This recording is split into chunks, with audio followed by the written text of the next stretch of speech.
Welcome to Forum 360 with its global outlook and local view. I'm Ardith Keck. It is possible to have civility in politics, says Dr. Strawn of the Bliss Institute at the University of Akron. 10 years ago, political scientists sounded alarms about the rudeness in politics, but it has only gotten worse.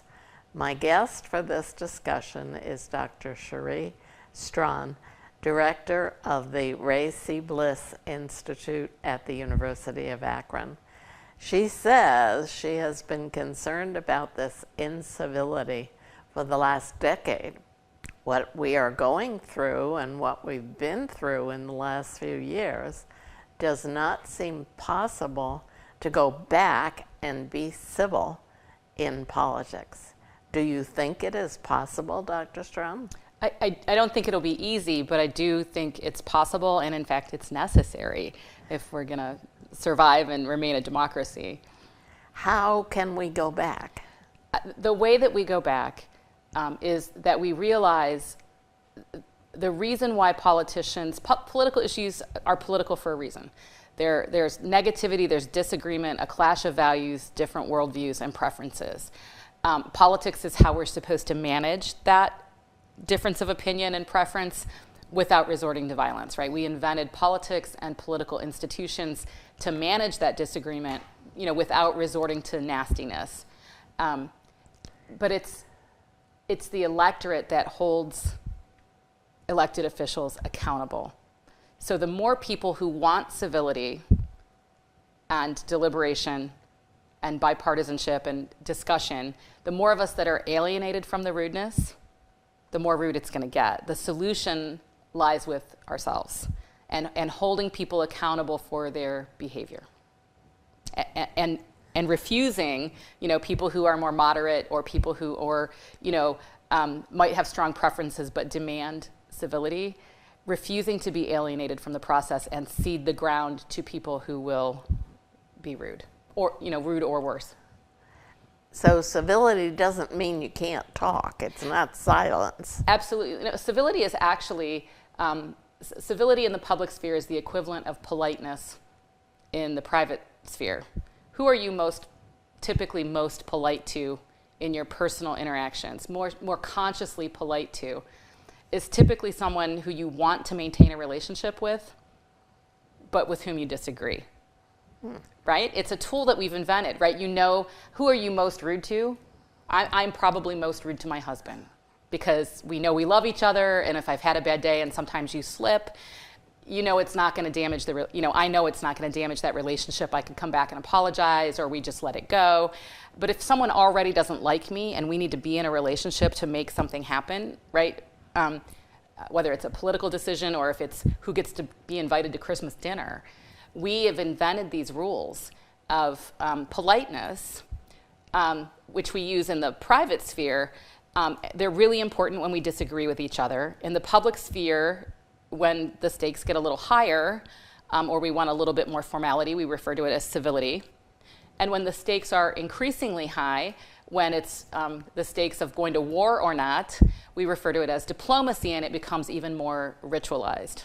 So civility is actually a rhetorical tool for maintaining a relationship, especially when you disagree. Okay. How did it become so different? So what happened in late 1960s, early 1970s? America, up through that point in time, had been referred to as a nation of joiners.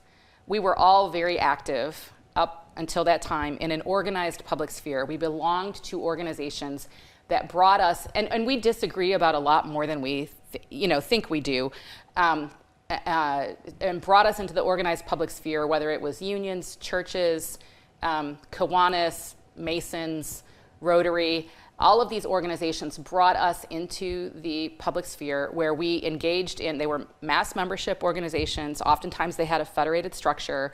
And we had to realized that we'd pay dues, we wanted to do good things for our country or for our communities, and we had to learn how to use deliberation and civility to make decisions with one another.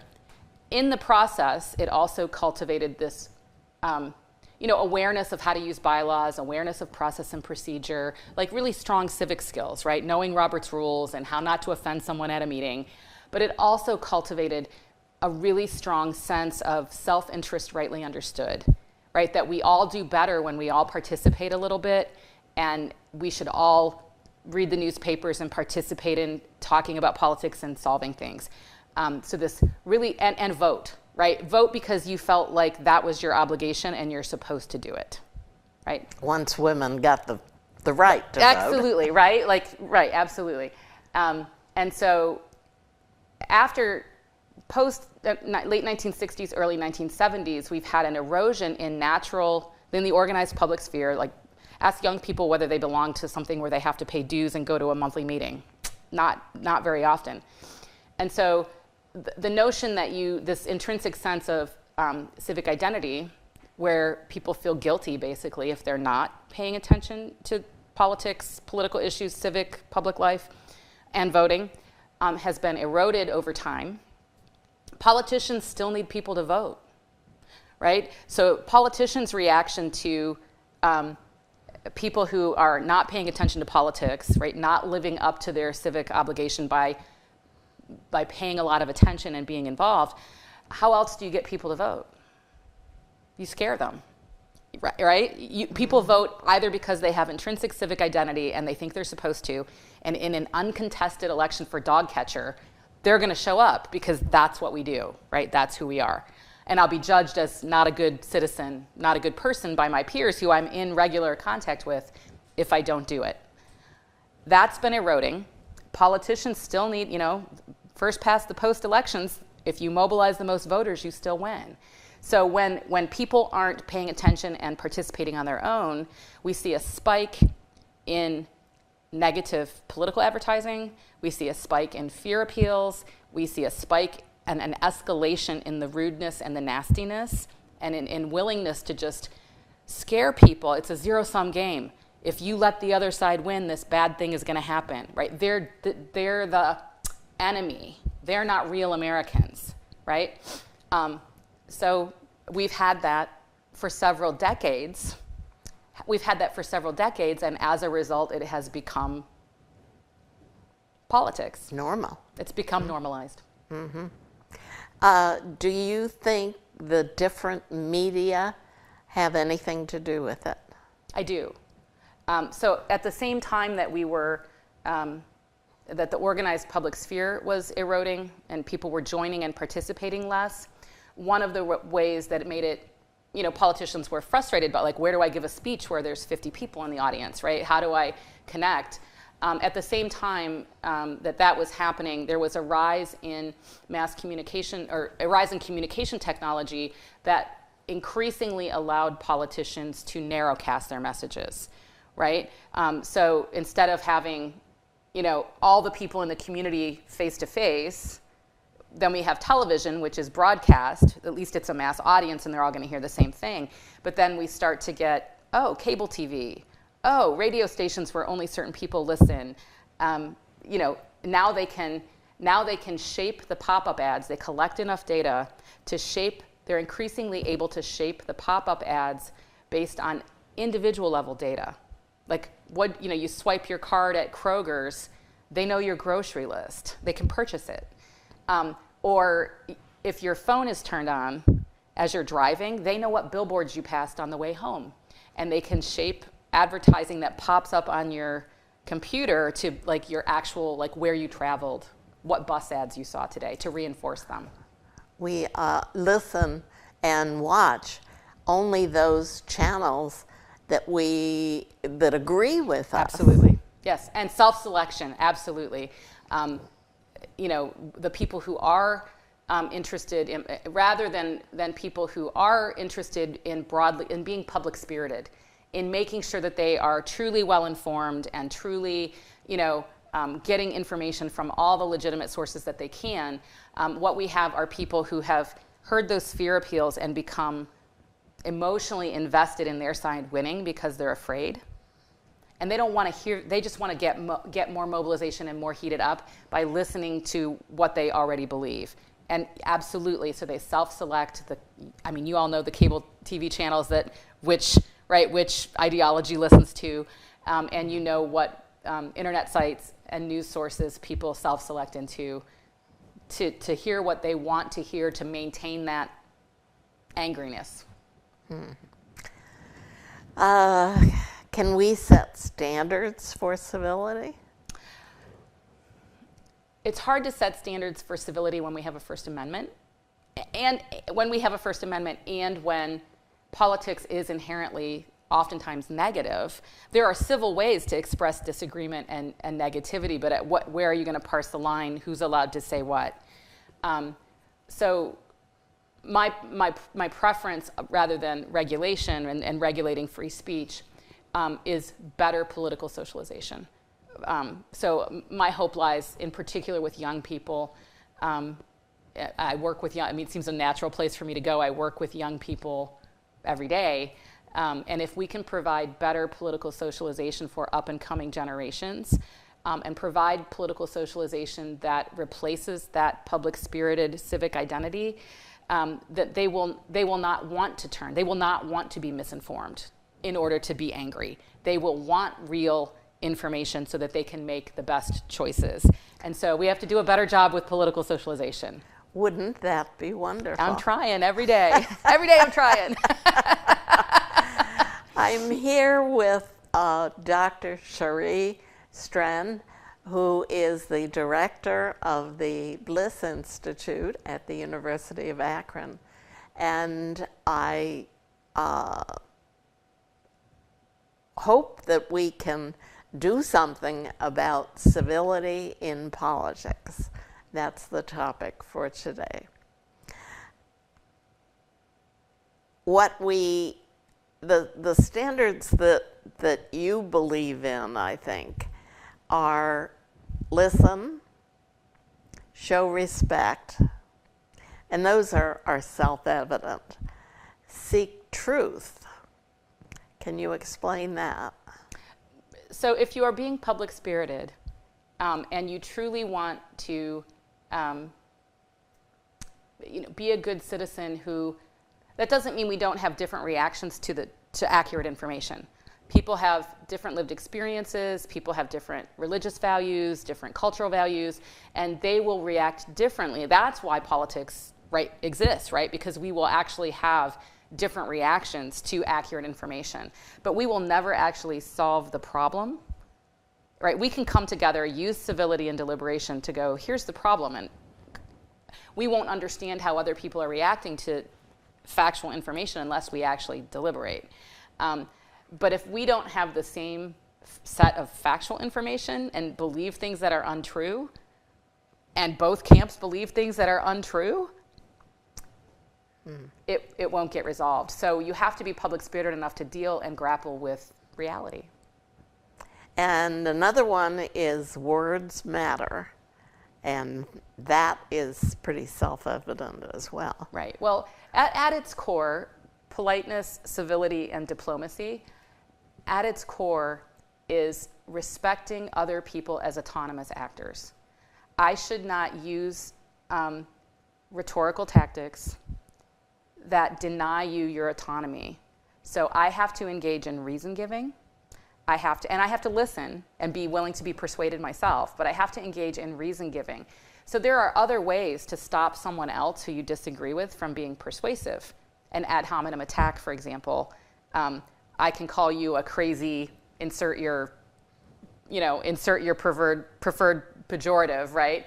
And then I'm telling other people, don't listen to you because it doesn't matter what you say, it's not legitimate because you're not a real American, or you're not a true patriot, or whatever nasty thing you want to say. Those are probably nice compared to the things people are calling each other.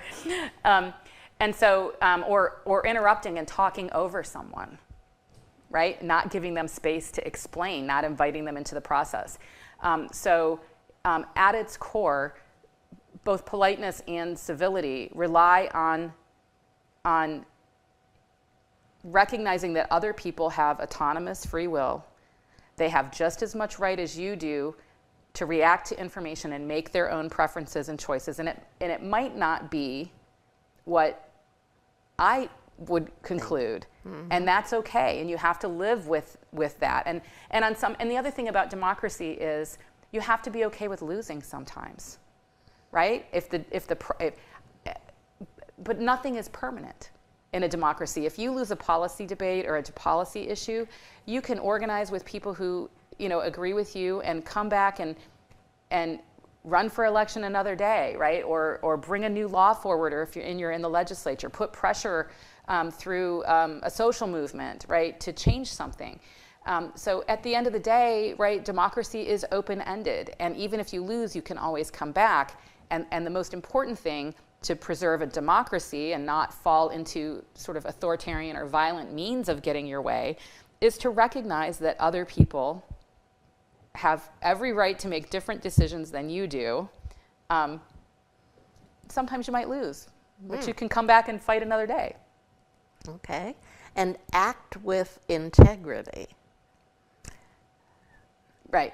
Yeah. I think I kind of touched on that with the last answer. Is act with integrity is that you focus on your reason giving, focus on your persuasiveness. I shouldn't want to dominate you because I tricked other people into thinking you're a bad person. I should want to win because other people have been persuaded by my reasons, right? So and if you're not persuading people with your reasons, come up with a better argument. Mm-hmm. Mm-hmm. And appreciate differences. You've said that numerous times. Mm-hmm.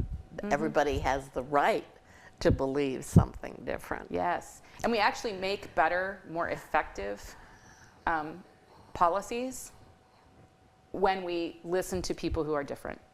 We will not know how other people are affected, who have, come from different places. We won't understand how they're being affected by a social issue or a public issue of concern that we're trying to solve.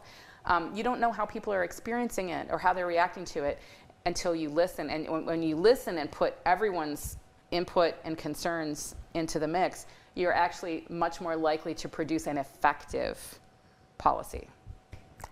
Seek constructive engagement. What does that mean? So part of the problem that we're in this mess is that people pulled back from public life, right? People pulled back from willingness to participate in organizations that had meetings or time commitments. And there's a whole host of reasons why that are, it takes two people working to stay in the middle class, right? And so do you want to both work if you're a married couple, come home, have dinner, and go to a meeting? Or do you want to, spend time with your kids? Or some of the organizations that we're talking about up through the 1960s had exclusionary, male-only, or Protestants only. We have a Knights of Columbus because we wouldn't let Catholics through the door. African Americans launched their own Masons organization because they wouldn't let African Americans through the door. And so there's reasons why some of the older organizations, even when they changed their policies, membership policies, it wasn't fast enough. People remembered the history of exclusion. That's part of the reason why they fell apart. But instead of fixing them, we abandoned them, right? Instead of fixing them in the late 60s, early 1970s, and saying it is still of such value to come together and work together in civic organizations, not necessarily government, right? But in civic organizations that paralleled and had similar practices and bylaws and deliberation and meaningful commitments and values to our community. We're not going to fix it until we figure out how to replace that kind of political socialization. And base differing opinions on common facts. Yes. How about that one? I read a variety of different newspapers, and this is my job, so I'm not saying everyone has to do this, but I read a variety of different newspapers every single day to make sure that I am not, if I've read the New York Times and the Washington Post one day, I'm going to go read the Wall Street Journal the next, right? I want factual information from real news sources. If a newspaper is known to have, even their op-eds are known to have a particular flavor, I make sure I mix it up so that I'm trying to get real information.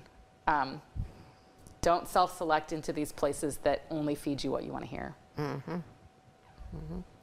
You work with students to ask them to come up with a plan on managing conflicts. Do they accept that? They do. One of the things that we launched, I'm starting my 3rd year as director, so one of the things that we launched that, when I came in as director of the Institute, we have some funded master's students, and so we have them facilitate deliberative discussion sessions in our Intro to American Government class. So students who maybe just take that class for a general education requirement, they might not realize how important it is, right, for them to cultivate this intrinsic identity and be involved. So we talk about a controversial political issue across the course of the year. They meet 4 times and talk about it until they can come up with a consensus policy. And they're graded. Their policy, as long as it's reasonable, I don't care if it's conservative, I don't care if it's liberal, I don't care if it's pragmatic. Whatever they come up with is theirs, and they own it. My grad students have a grading rubric where they grade the students on their ability to talk about a controversial political issue, and they're graded on civility and deliberation. And the students are told, civility requires no interruptions, no ad hominem attacks, right? It requires reason giving and, respecting people's autonomy, and inclusive listening with a willingness to be persuaded and not just so you can reject someone else's position. So we have a whole rubric, and we grade them, and they're very nervous, the freshmen, the very first day that they come in, and the first day, and we're doing this on Friday, by the way. We're talking about immigration policy.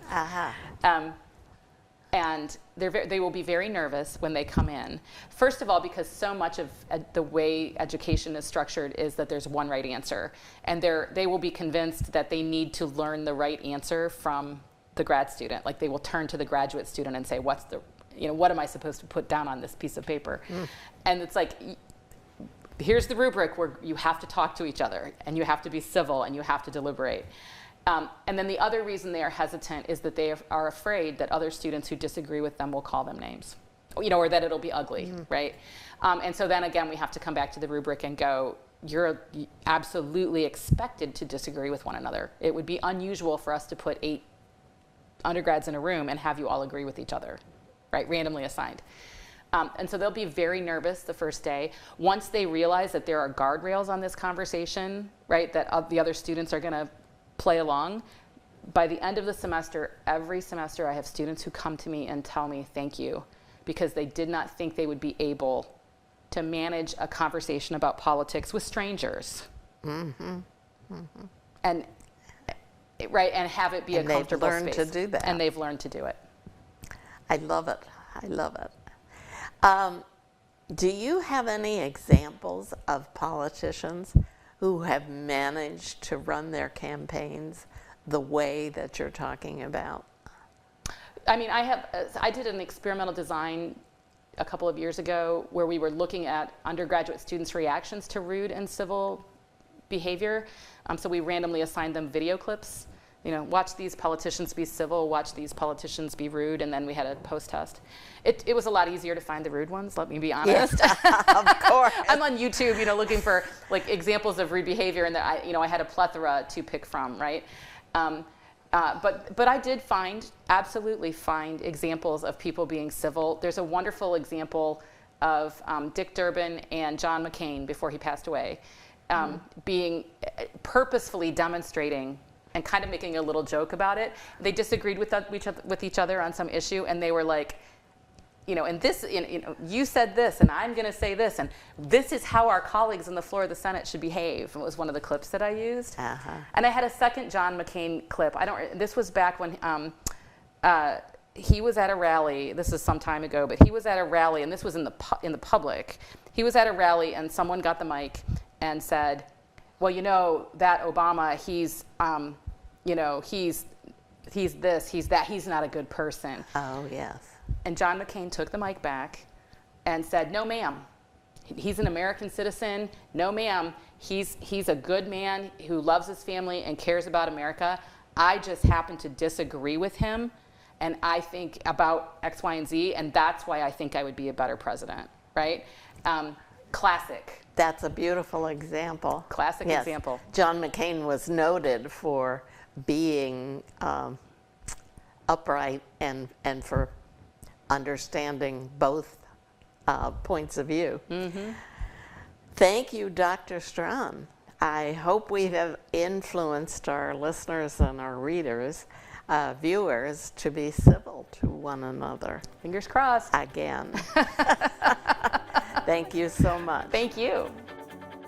Forum 360 is brought to you by John S. and James L. Knight Foundation, the Akron Community Foundation, Hudson Community Television, the Rubber City Radio Group, Shaw Jewish Community Center of Akron, Blue Green, Electric Impulse Communications, and Forum 360 supporters.